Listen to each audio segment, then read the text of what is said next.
Welcome to the Plant Cunning Podcast, where we explore our relationship to plants, other people, and the mysteries of nature. Coming to you from the high Allegheny Plateau in central New York. We are your hosts, A.C. Staubel and Isaac Hill. Episode 71, Supernatural, Herbs, Supplements, and Lifestyle with Rachelle Robinett. Rachelle is a New York City-based herbalist and entrepreneur. She focuses on education in her practice, helping people to craft a healthy lifestyle and navigate the wild world of herbs and supplements.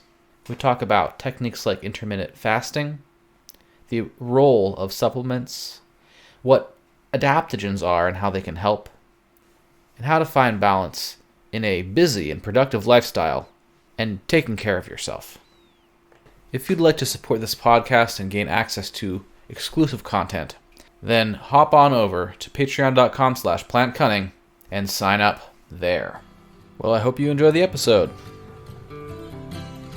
So today on the Plant Cunning Podcast, we are super excited to have herbalist Rachelle Robinett on the show. How are you today, Rachelle? I'm great. Thanks. Super excited to be here. Yes. So we have a traditional first question, and it's how did you come to the plant path? Yeah. Well, I think I found myself on it. I was on it long before I realized that I was on it.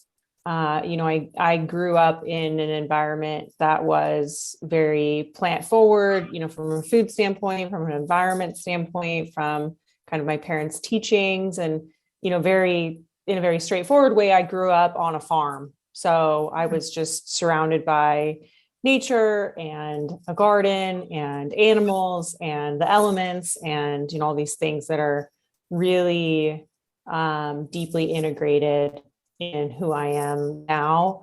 And then, long story short, which I know we'll get more into, I kind of came back to it as my work.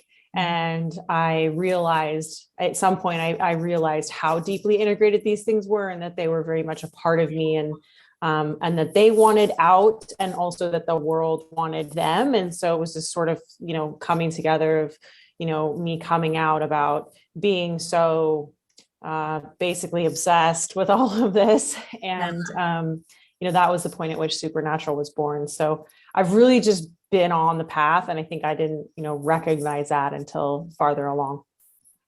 Yeah, totally. If you grow up with it, you're just surrounded by plants and working with plants. Was it like a veggie farm or was it animals? Yeah. So my dad's family were ranchers. So they were just legitimate cowboys, all the way through. Like his dad and his brother still did that. And my dad wanted to replicate some of that for us. So he bought a big 60-acre farm out in Washington State, and it was an old dairy farm. So there were all the barns and kind of set up to have cows and we had cows and horses and chickens and pigs and all the things. For us, we, as a family of 7, it was a little bit more of like a family personal project. Like we didn't produce for, the neighborhood or anything. Granted, we gave away a lot of produce. Cool. But I would say it was like a hybrid, animal stock and garden farm, but mostly just for the family. Yeah, like a homestead type thing. Yeah. Very so cool. So you mentioned your business is Supernatural. We love that name. Yeah, that's great. So what is it? What kind of herbalist are you? What do you do? Yeah. So, I've never really strictly sort of classified myself as a particular type of herbalist. Mm-hmm. And I think that's partly because I didn't come into it. Like I came into it kind of backwards, sort of how I was describing before, I was like, oh, this is sort of what I am already. And now I need to study more around it to really be able to provide people with good, services and education. But I would say I mostly fit the bill as a Western clinical herbalist, or fit the definition of Western clinical herbalist. And in terms of Supernatural, it's now a lot of pieces. When I started, it was primarily just private practice, lots of education. So lots and lots of events and a product line. And all that has grown now. And there's still a little bit of private practice, still lots of education, but now it's, more online classes, product line, online store, like all the pieces have really grown and grown. But I would say that, at the heart of it, education about how to be healthier with plants has always been primary and still is primary. So, yeah. So speaking of education, who are some of your herbal mentors and teachers? Yeah, that's a good one. I'm surprised, actually. No one's really asked me that before. My parents are definitely first. They taught me things that I still use today and that I teach today, and things that are really, again, kind of deeply integrated into the way I just sort of see the world. And of course, I have to mention nature as a teacher. Yeah. You obviously know how that goes. Yeah. And I think being young and in the silence of, or not even the silence, but just kind of the expanse of nature, there was a lot that happened there in terms of developing a relationship and learning how to listen and feel. That, again, is still really important to me. I've traditionally studied most with David Winston and Thomas Easley. Those, I would say that they're my primary herbalist teachers. And I really resonate with their style. I think there are so many different styles. I've taken a ton of different classes with so many different people. So all of them have impacted me in certain ways. And sometimes it's knowing what I don't resonate with and do resonate with, but those two have been some of my favorite teachers to really go deep with, I would say. And then I also feel like I've learned a lot from colleagues in the space. So, I'm obviously running very much a business at this point, and the business aspects of it, I learned a lot by doing, but also by working for other businesses in the space, like Anima Mundi Herbals, Wooden Spoon Herbs, the Alchemist Kitchen, and these places that, I worked for them to help them grow their business in order to learn how to grow my own too. Oh, cool. So yeah. And then I guess the last one that came to mind is just all of the community, just just the face-to-face, or, now it's digital, but I think I've probably learned the most from the questions that people ask and from working one-on-one with people. Yeah. Yeah, totally. Because a lot of times people will present some, health concern that is sort of new to you. And then that's your job to help them do the research and figure out what fits. And so you're learning in that process for sure. Exactly. Yeah. So how did you start Supernatural, and how did that come to be as a thing? You mentioned working for some of these other herbal companies. Is that how it kind of began for you? Yeah. So, it started actually by my writing about the wellness and health industry. I was writing about what I was learning. So it started out as a blog, really, back when blogs were how things started. There was this moment where I was like, this, I had often described it as coming out of the closet about the way that I really was. And so I started writing about that. I was like, I'm working with this herb. I'm making this thing. This is what it looks like. I'm going to a hypnotherapy session. I'm going to a sound bath. Those things were still a little more novel at that time. It was hard to find and not super trendy. And so I was going and, sleuthing these things out and then writing about them. And that became the platform that I started to build out. And then, people started to ask me to coach them, and my private practice grew totally organically just from one person after another, and then referrals, and it becoming, to the point where, at this point, I'm not taking new clients. There's months long wait lists, that kind of thing.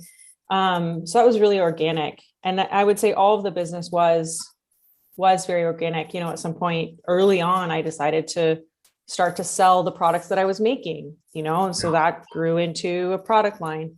And all the while, yes, to your question, I was working with a bunch of different companies in the space, which was helping me fund, my new venture, and also learn what it's like to develop a wholesale strategy, or what it's like to, do whatever you have to do, which is all these different things. So it was a long, long process. It was partly organic and just very memorable. There's no like start point, it's just it's all a phase. Sounds super natural. Totally. Yeah, totally. Totally natural. Yeah. So I'm curious, you mentioned your like Q&As and you learned a lot from, people asking you questions. And I think it's really cool that you offer, is it like a weekly Q&A or pretty frequent, right? Yeah. Yeah. It's really cool on your Instagram. So I'm curious if there's been any themes or like common health concerns or things that people bring up over and over again. Like, have you noticed any general health themes? Maybe there's like a global pandemic going on, but like just in general, maybe outside of that too, Yeah. It's at this point, there are very clear pillars, I would say, that people are asking about. And that's actually, where I developed my classes from, and the things that we offer come out of these like FAQs, right? So most commonly I get asked about, in no particular order, I think these are just kind of the top, hormone balance, stress and anxiety relief, sleep, digestive health and gut, health issues, sort of brain health, energy, longevity. And then after that, it would probably be, kind of weight loss and metabolism related questions, fertility. Herb safety is huge. I feel like I'm being asked more about herb safety right now than ever before. And maybe that's a good thing, because it means that more and more people are like wanting to use the herbs and they're being cognizant of how they interact. But I feel like that's the question right now. And then there are phases, right? Like adaptogens was a moment. It still is, but everybody wanted to know about the details of adaptogens or CBD. Yeah. Those health pillars are the main, they just continue to, come up. So cool. Very skin.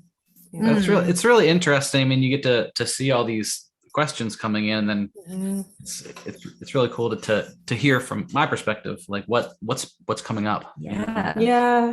And it makes me wonder, like I have a community that I have, and my community is not representative of everybody's community. So it's interesting to me that I have these themes, and like, would they cross over with the themes that you would hear, if you did do a weekly, Q&A or something like that. So yeah. I mean, I do a weekly farmers market. And so I get a lot I love that.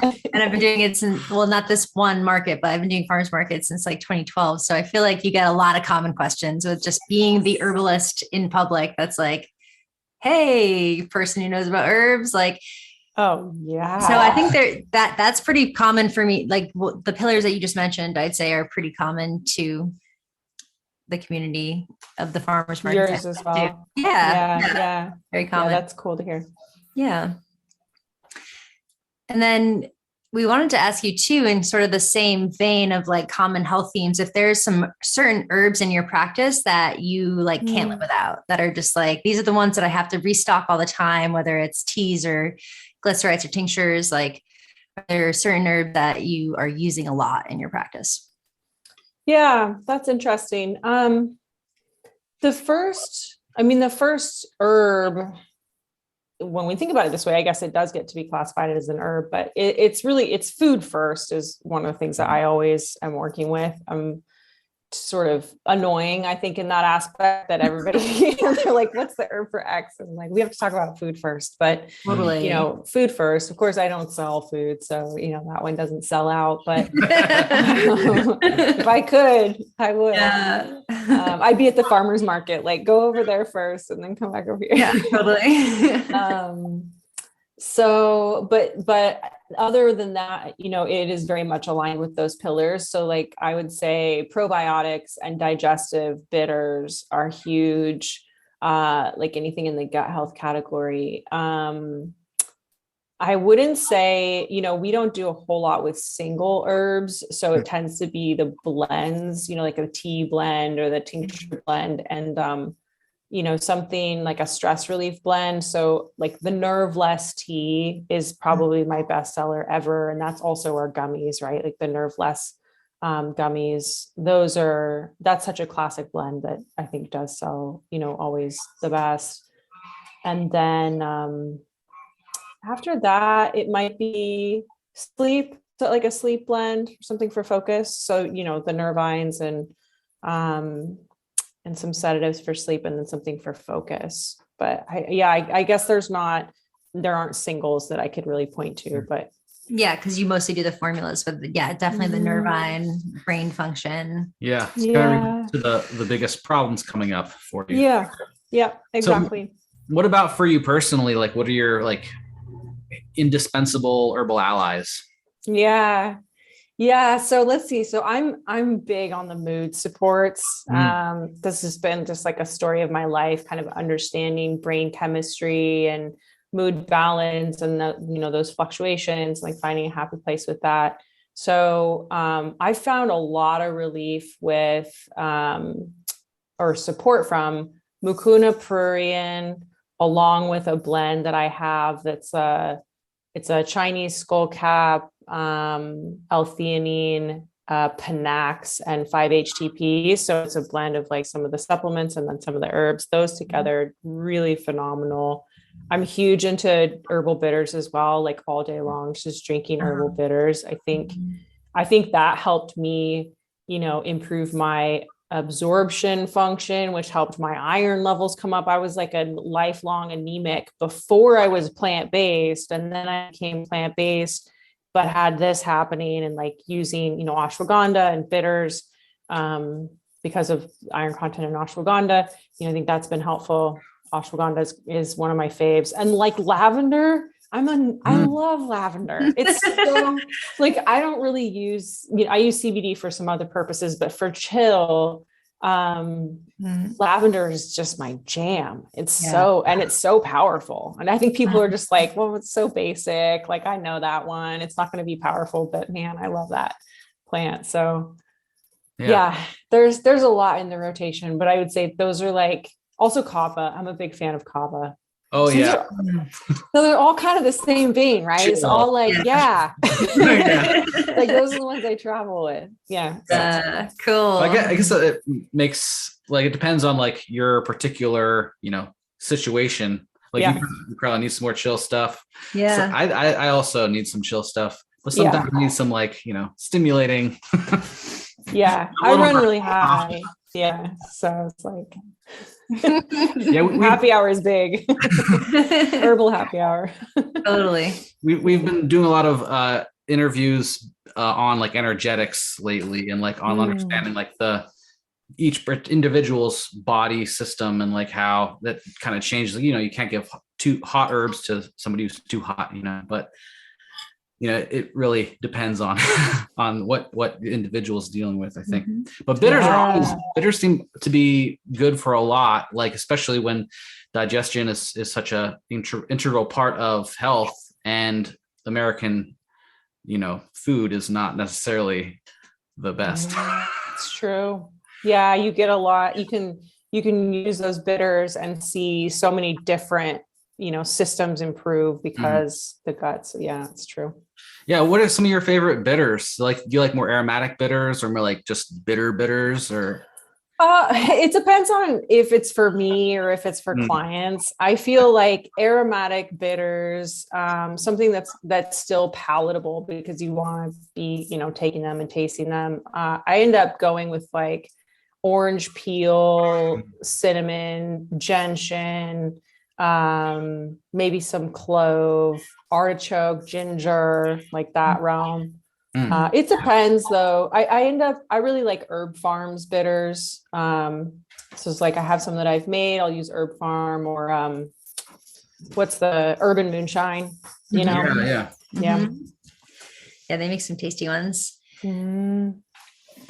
Yeah. So we should get into food as medicine. Yeah, it seems to be like the main part of. Yeah, totally. So I've noticed on your Instagram are just a huge advocate of food as medicine and like eating a rainbow and like getting all of these like mineral rich, foods in your diet, as well as kind of avoiding some of the mainstream American diet. So I'm wondering if you can speak a little bit about your experience with food just in general. You mentioned growing up on a farm a little bit already, but just like, have you always, had a relationship with food as medicine, or how has that developed for you?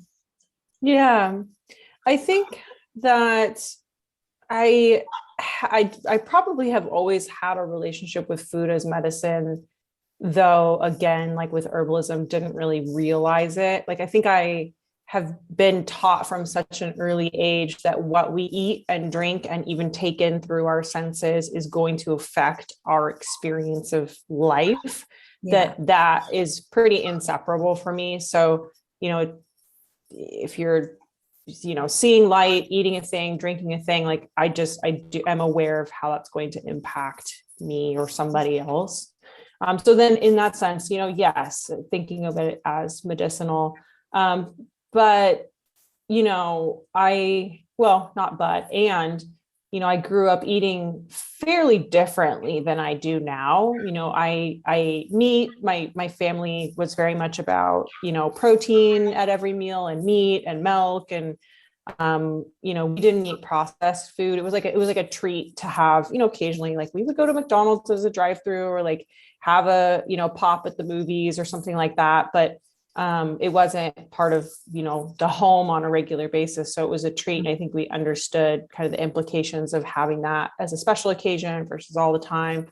And the emphasis was very much on food that is from, earth, like pulling it out of the dirt, understanding that it was something that was grown or where it came from, and it not being packaged or processed. So my dad fished a lot, and having beautiful, quality fish was always a big thing. And it's still something that, I've been plant-based for a long time, but when so I've gone through phases where I've been more strict or less strict. And if I'm less strict, then beautiful fish is one of my absolute favorite things to have. And I think it's really hard to, for me to argue against that from a health standpoint.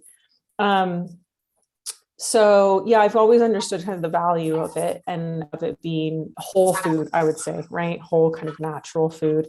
And then I became plant-based as an experiment, actually, after a retreat. I went on a raw food retreat. It was raw food and Ashtanga yoga. And I was like, this is incredible. I want to live this way. And I also thought it's not possible because I lift weights, I run, I train heavy. I'm already anemic. I will waste away. This is not going to work, but I'm going to try it. Cause I was like, I'm also big on like direct experience and just trying things. So tried it. And first I tried it where I did with supplemental protein. And then I tried it where I didn't supplement protein. And then I replaced all my grains and legumes. And like, I don't know, it's been like 8 years now. And I'm just like loving life. So, and all my my nutrient levels are better.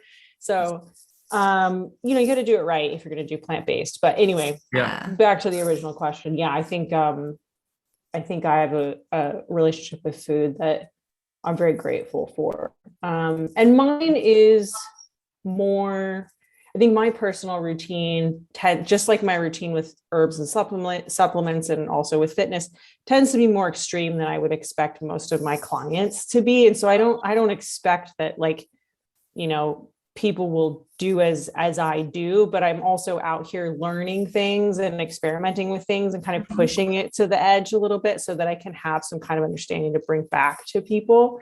So, just to say that, like, I don't, even if I'm eating plant-based, it doesn't mean that my clients have to be, or that everybody has to be totally vegan or, all these things. So there's some flexibility there, but. Yeah. It seems like, again, going back to individual, like everyone has their own individual, likes and dislikes and body size, temperament, like all these kind of things, like the doshas. And so people, I was a vegan for a while and a vegetarian for a while, and it didn't really work for me so much, but I can see what it can, it was definitely valuable to do for me. Yeah. And I can see how people thrive on it, Yeah. I had a question.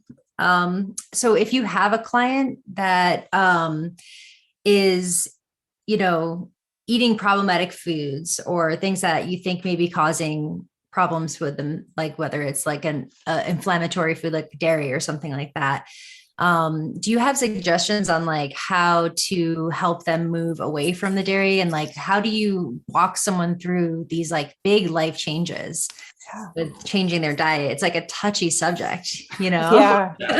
Yeah, you're right. It is. And it's also really exciting because it's so like, it can be so transformative that it really can just change people's lives. So I would say, thankfully, if somebody is asking me that, they probably want to change, even if it's just a tiny, tiny little bit, like even if they're just receptive. And one of my intake questions is like, how receptive are you to changing your food versus your lifestyle versus your supplement routine? And rarely do I get somebody who's like, I don't want to change my food.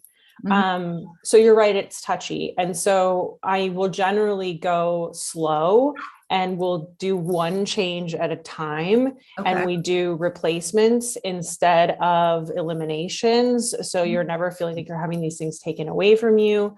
And I aim for the change that's going to create the greatest amount of change with the least amount of effort, because as soon as somebody feels better, sees the change in their skin, their sleep, whatever it is, then, it opens up the floodgates of like, what can we do next? I want to do more. I'm motivated, so in those ways, and then again, like sticking with, I'll stick with people long enough to make sure that these changes are staying in place. So there's not a rebound or a fall off, and they really are lifelong if people want them to be lifelong.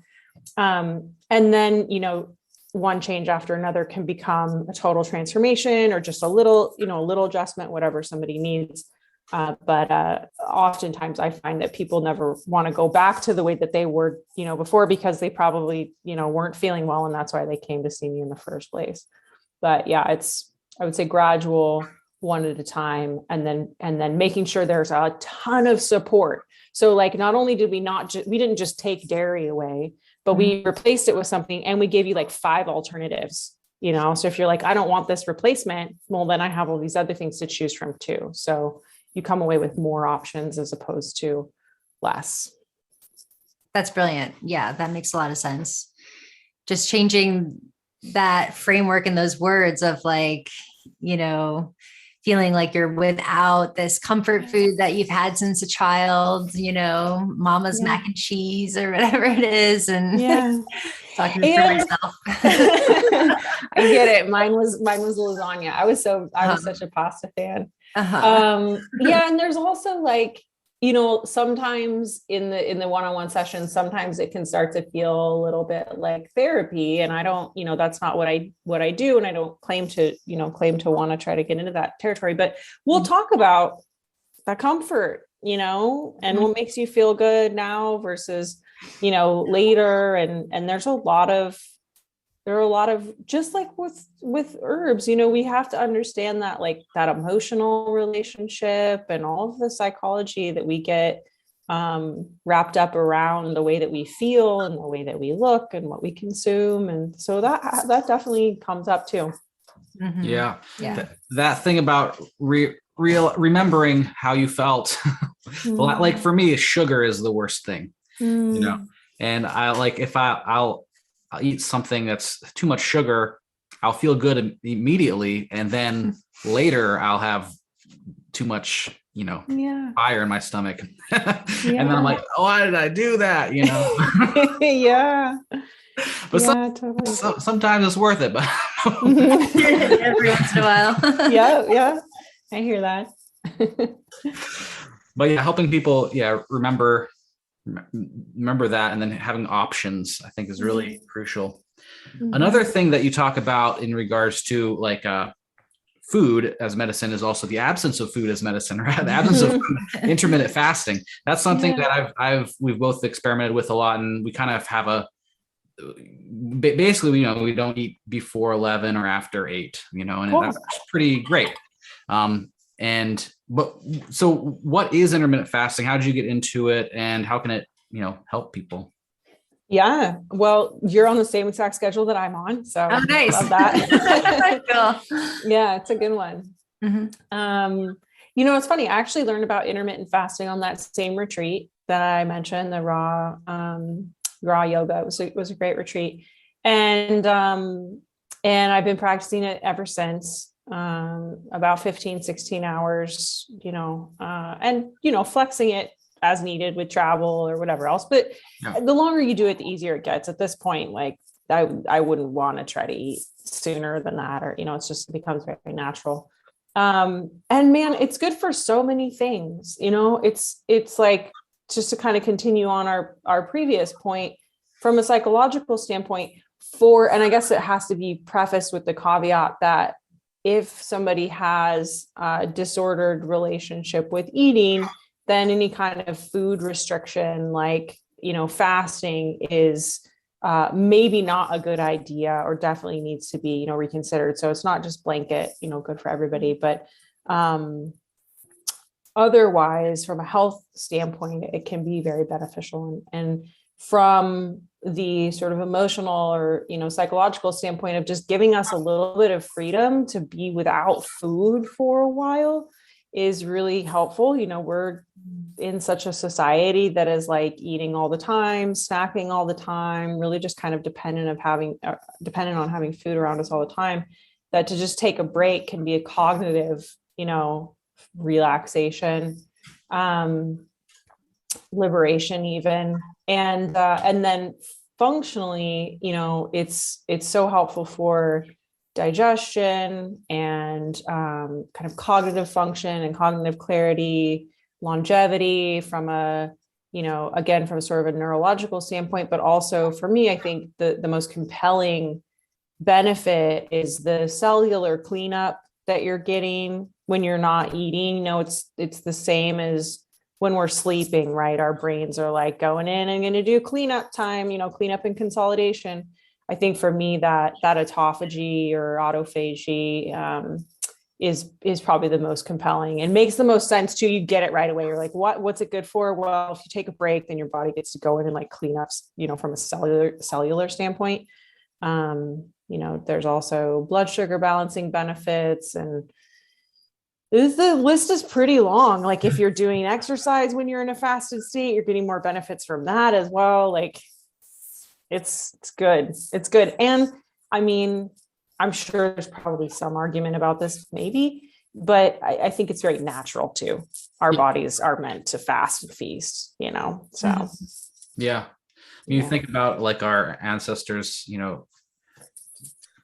hunting something, like you got to run and catch it. You're hungry, Yeah. You get a snack before you go work out. You're hungry. But I've also seen like people say like intermittent fasting, like eating within, 8 hours or 9 hours is a good way to do it every day, or like fasting for one day. And like some people have, like for me, it's a little like I've done multi-day fasts and that kind of stuff. But it definitely is more intense than like intermittent fasting is easy, really. I mean, it's you're just like not eating for a period of time. You get a little hungry, but you're not like when you're fasting for like multiple days, you're like, it's like distracting. Yeah. Yeah. That's like more therapeutic, right? When you do those longer fasts. Yeah. So yeah, that's a good distinction. And there are different fasts, right, for people with different comfort levels or schedules. And I think ours is like the 16-8, they call it, something like that. And if somebody's starting out, I don't generally recommend that they start with a 16-hour fast. Just, see if you are doing 12 or 14 naturally already and kind of work your way up from that. And then I do feel like for me, even after all this time, like I wouldn't go longer than 16 hours on a regular basis. Like that's pretty long. So, but yeah, you know, I aspire to do those longer fasts. Like you're talking the multi-day and stuff, and it's just not something that's in my routine, but it's always on my list to like get that in like seasonally or something like that. Yeah.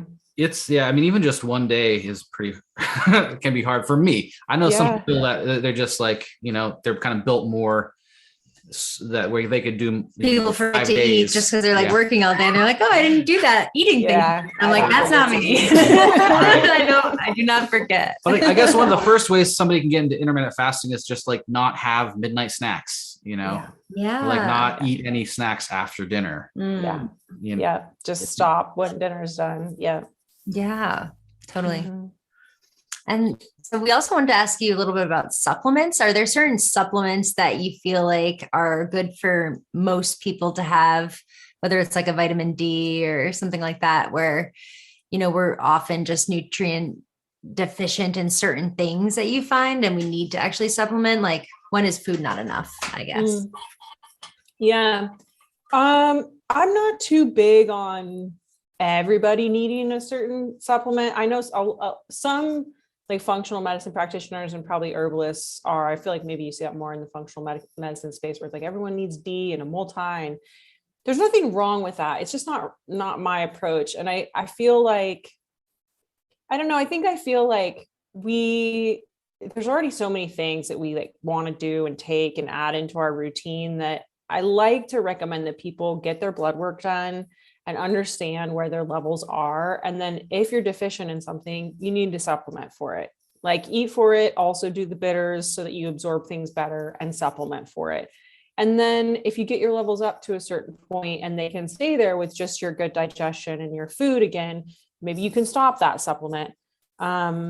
You know, would it be great if everybody did take a multi? I mean, yes, but if you're just asking someone, you know, to take a multi, and I think it just goes back to my earlier point of like, I feel like we ask a lot of people in general. And so to keep it really focused and personalized in terms of supplements is most productive.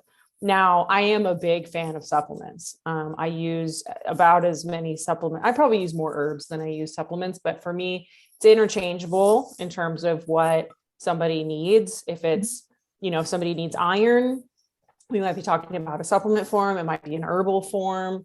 I mean, obviously vitamin D is coming from a supplement and from, you know, lifestyle practices. But if somebody comes to me with like a mood situation, I'm considering the herbs and the supplements all in the same, you know, same place, I guess. And like I mentioned, one of my favorites is a blend. And I think I really do like, this does represent my approach. I like companies that are blending like nutraceuticals and supplements with herbs. A lot of times, you know, like a traditional formula that's like added with some supplement, you know, additions.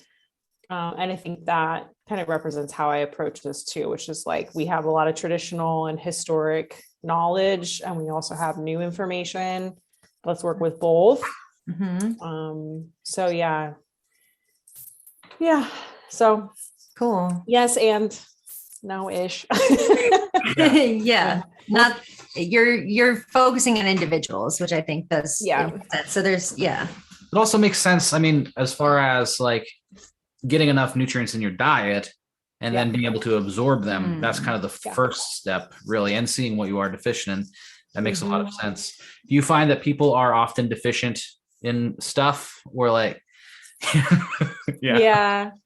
like, I mean, D, you know, which came up, D is super common. Magnesium,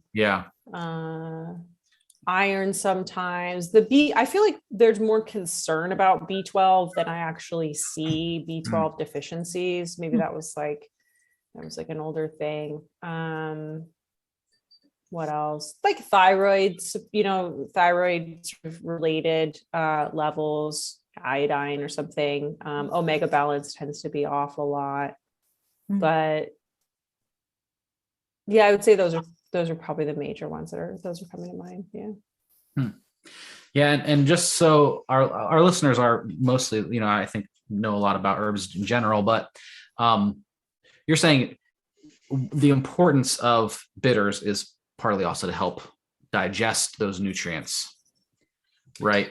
To improve our ability to digest and absorb. Mm-hmm. Yeah. I think that's an important thing. You're right. Yeah. I mean, and even to go one more level deep, one level deeper, there would be that the digestive bitters are helping with the stomach acid balance, right? So that we can do our own digesting and absorbing. Just like that's the kind of the mechanism, right? Like they're improving our gastric juices and ability to do what our body naturally does, but doesn't tend to do well in like modern, day microbiomes. And so then, you can hypothetically improve your iron levels. Like I think I did just by using herbal bitters and absorbing it better. Yeah.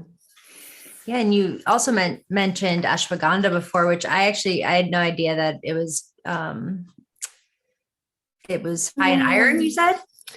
Yeah. So I was just reminded of this recently. I agree. I usually just use it for the, adaptogenic and cortisol and stuff like that. But so if you use the ground root and you consume the whole ground root, then you're getting it as an iron support as well. If you're just using the tincture, you're just getting the benefits of the plant in the other ways. But so I do both now. So I get a little of the iron and then a little of the. I think we mainly decoct it. Yeah. So you'd be getting less of the iron, but all the, other benefits. Yeah. But that would be cool to blend some up because we have some dried from last year that we grew, and we've been making a mushroom powder that's like we decoct and then dehydrate the sludge and then grind it up again and add that to smoothies or oatmeal or something like that. So adding a little bit of ashwagandha in that, like my body responds really well to ashwagandha, and I wonder if it's also because I have like some low iron issues. So yeah, ashwagandha is such a good friend, and I love learning like new aspects of these plants that you've known for years, and you're like, oh, I have no idea. You were helping me in that way too, buddy. I love that. That sounds great. We did mention adaptogens multiple times, and I don't know if we've talked about adaptogens on this show. So I was wondering if you could maybe explain what adaptogens are and Sure. like trending down, but like we should definitely like cover some of those bases. Yeah, totally. So my kind of quick spiel on adaptogens is that, of course, there are thousands and thousands of medicinal plants, and they are categorized based on how they affect us. And one of the categories, there are many, many, many categories. One of the categories is, adaptogens, and there are a couple dozen. I mean, that makes it sound like a lot. There's not more than, a couple dozen plants that are in the adaptogen category. And by definition, those plants, those herbs are non-toxic, normalizing, and what is the other one? It's another N. I always do this. Non-toxic, normalizing, and blank. It'll come to me in a second. What's that? Nutritive? No. Non-toxic, normalizing. I'll get it in a second. It always comes later. And then they work through the HPA axis in the brain. Non-specific. Let's see. It just likes to wait. It's like, it wants to be out here. So what I think is interesting about that definition is that it is, it's accurate, but it's also a little different than what I think the marketing around adaptogens is, which is like adaptogens make you, impervious to stress. And actually they're normalizing, right? So they're helping your body to return to homeostasis, to normalcy, to balance, to have a normal response to stress, not no response to stress, not, superhuman, but like normal. And non-specific is also very interesting because it is, again, general and holistic and like the entire organism, as opposed to these other herbs like St. John's wort, which is a very specific, right, antidepressant herb also has, some nerve benefits, but like very specific actions, very specific system. Adaptogens are not that, and then they work through the HPA axis in the brain, which, is kind of how they do all these things. They're sort of a set of true adaptogenic herbs, which is really just about a dozen. And those are like the ones that have been, studied, and the term was coined to describe them in the 60s. And then there are these newer, not newer plants, but plants that are more newly being considered adaptogenic. And, I know that the term, it's sexy, everybody's got like stress they want help with, and it became a very popular term that now gets kind of confused with all herbs, adaptogens and herbs. It's like, they're not at all the same thing. They're, one small category of a big group. And I don't blame anybody for that, but I just love to continue to clarify that we're just talking about a small group of herbs that does a thing that's not better than any of these other herbs. And, when I'm dealing with clients who have stress, usually I'm working with nervines, because they want something quick acting and they want it to they want to feel it right away. And it's like, usually that's a nervine, not an adaptogen, So anyway, could talk all day about that, but hopefully that was clear. Yeah. So adaptogens also, they work over time too. Like, you're supposed to be taking them over a long period of time. That's why nervines might be more fast acting. And exactly. Well, and I guess the other reason that they're sexy is because, we're overstressed in this, the culture. And I kind of like, you get stuck in the fight or flight. Right. And then so the normalizing helps us just come back to a baseline, but still, if you're not getting rid of the stressors, you're totally. That's it. Yeah. Yeah. I've heard herbalists speak to that fact of like, okay, adaptogens are great, but they might be kind of allowing you to keep in the toxic job or relationship. And like, you're like, I'm feeling okay, but like, really, you need to make these fundamental shifts, but they can become like a crutch. It's totally true. Yeah. Like, you don't realize you're burning out. Yeah. Yeah. Totally. And what are some examples of the classic adaptogens? Yeah, so the ginsengs, so Panax and American ginseng, eleuthero, ashwagandha, reishi, shilajit, cordyceps, codonopsis. I think so. And then roseroot, is that another one? Oh yeah, totally. Yeah, rhodiola. Yeah, great one.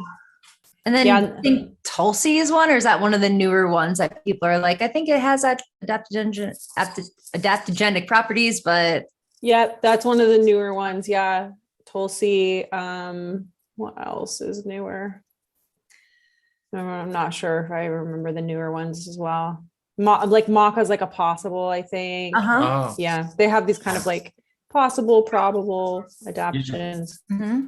I've also heard a lot like, alternatives are like they have some of the same, like there are a lot of other plants in the Araliaceae, the ginseng family, that are alternatives, and they're not necessarily adaptogen, like wild sarsaparilla or spikenard.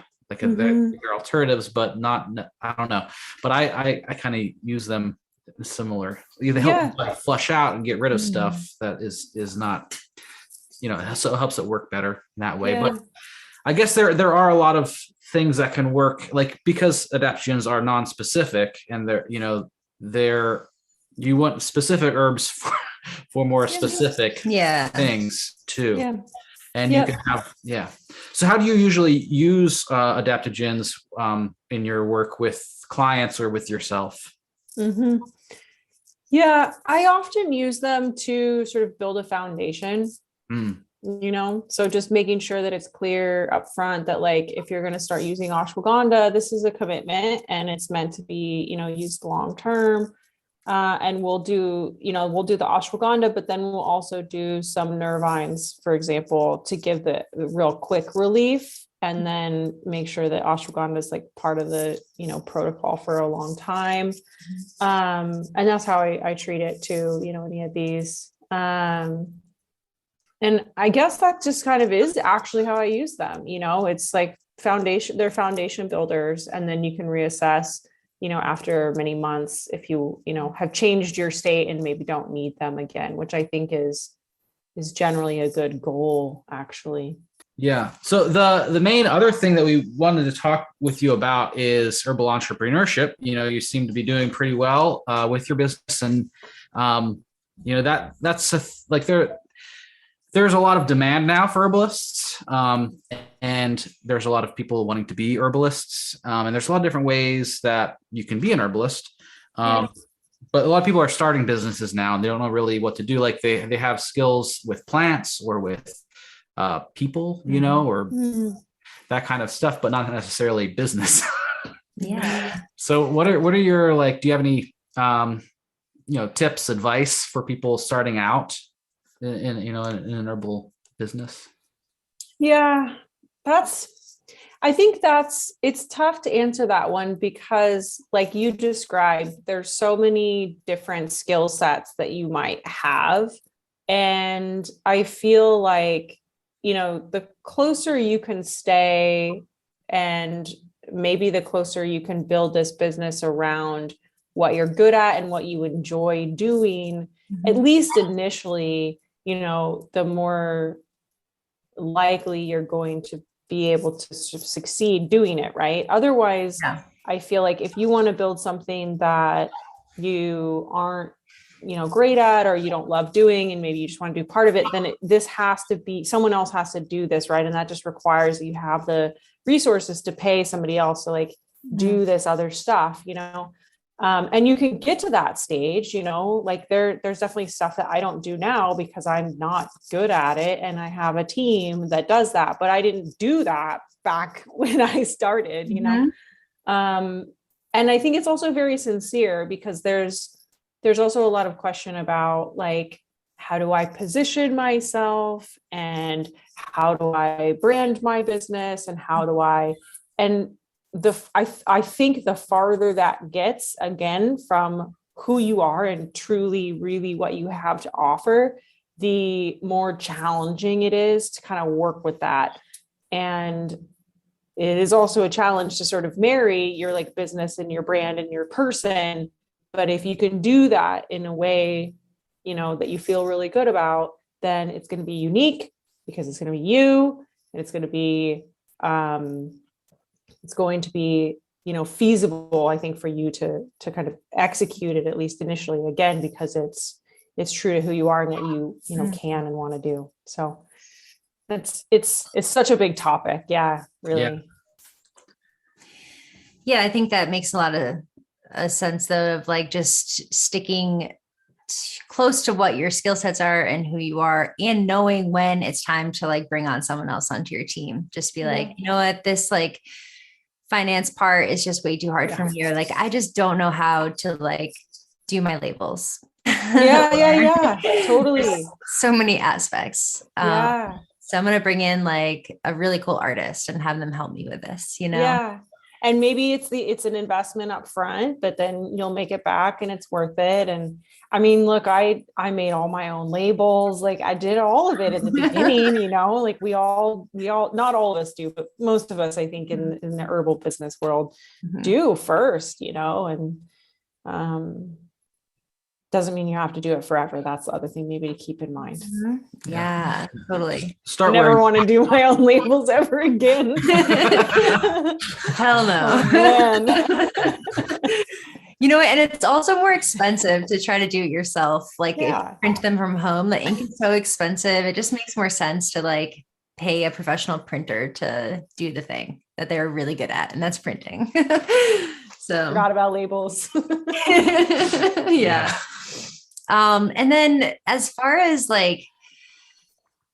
just there's so many tasks as a small business owner and herbalist, and you're keeping track of so many different clients or products and all of these things and social media. Yeah. There's just so many aspects of running a business.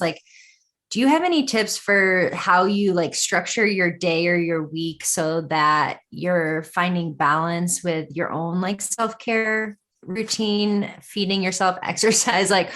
all of these things, like, do you have like a rhythm to your days that maybe could be inspiring for other people who are like just feeling like a flail?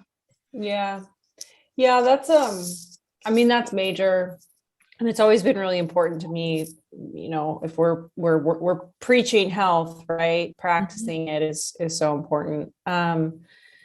You know, I think I spend a lot of time, you know, identifying what is most important for me and for the business to be focused on, because there's always more than we can do every single day in my experience. You know, there's just, you're never going to get it all done, which necessitates prioritizing and being really, really realistic. And that means pretty heavy-handed with the edits on the to-do list. Like, the reality is all this is not going to happen. I'm okay with that. And that means that like these two things must happen today, period. You know, and it's like, it can be pretty ruthless, but that moves the needle, you know, because you actually got the most important thing done and you did it. I mean, imagine if we actually got the most important thing done every day, like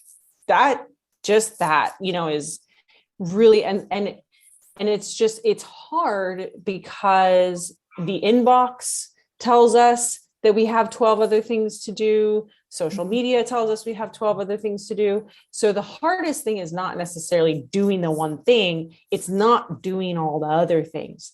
So I'm constantly like, my inbox is off. My phone is like on, you know, block. I tell people on my team the same thing, like, ignore those emails. All we have to do is this, and we have to stay focused on this.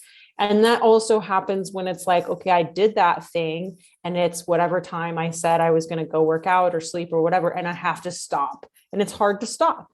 So I think that, like, I've actually never summed it up quite that way before, but I would say that's a major practice on a daily basis, is just like not doing the 900 things that say that they want your attention. And I'm a big, you know, fan of like, literally the first thing I do when I wake up, which is not what everybody recommends necessarily, because I like hop right into work, but I'll like get my herbal coffee blend, and I'll sit down and I'll do the most important thing right then. And then I'll shut it off and I'll go work out. And then the rest of my day is like taking care of the other stuff that needs to be done. But I did it like first thing. Wow. That is working currently. Love that. So yeah. And just lots of like tech management to just protect yourself so that you can actually focus. And knowing, the last thing I would say is knowing, you know, what that is. So you have to identify it ahead of time. Like, if I wake up in the morning and I don't know what the most important thing is, like, I'm not going to get it done right away. But if I identified it ahead of, you know, beginning of the month or beginning of the week. So yeah, triage, right? Like, yeah. It's like, all right, there's a lot of fires going on right now. Which one's the biggest, or which one's the one that's going to spread to the house? You know, it's like, you know, put out that one first. So yeah, I think that was like really great advice. And I love what you said about just sort of the hard block on like all of the things that you don't need to do that try to like pull at your attention. Yeah. And yeah, with the age of technology that we're in, there's like all of these tools that are often supposed to like help us along our journey that can just like be time sucks or like take our attention away from the things that are most important. So yeah, like, I guess that's the hard part, is identifying what is the most important thing. Sometimes, you know, it's like that order needs to go out, or that client needs their formula, or whatever it is. Yeah.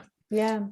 Yeah. I really like, so like in 2 days, I'm going to go on a little retreat, and that'll be a time where I'll take a look at like the next year, you know, and I won't know what I'm going to do every single day, but that will really inform what we're going to do, you know, for the next year or so, or 6 months. Sometimes it's hard to plan a year out, but you can start with just like every 6 months, you know, do a little brainstorm session, and then it just like trickles down and trickles down. Yeah. Otherwise those 6 months just are gone. Right. Oh yeah. Yeah. It's good to have some sort of like, you know, yearly retreat or more, you know, 6 month retreat, or even just like new moons, you know. Yeah. Yeah. That's great. Yeah. Yeah, that's a really good one. Totally. Mhm. Well, yeah, this has been a really great conversation so far. We are starting to run out of time. You got to get a walk in before it's totally dark. But could you say a little bit about your business, where you can find you, and if you have any last words for the listeners? Yeah.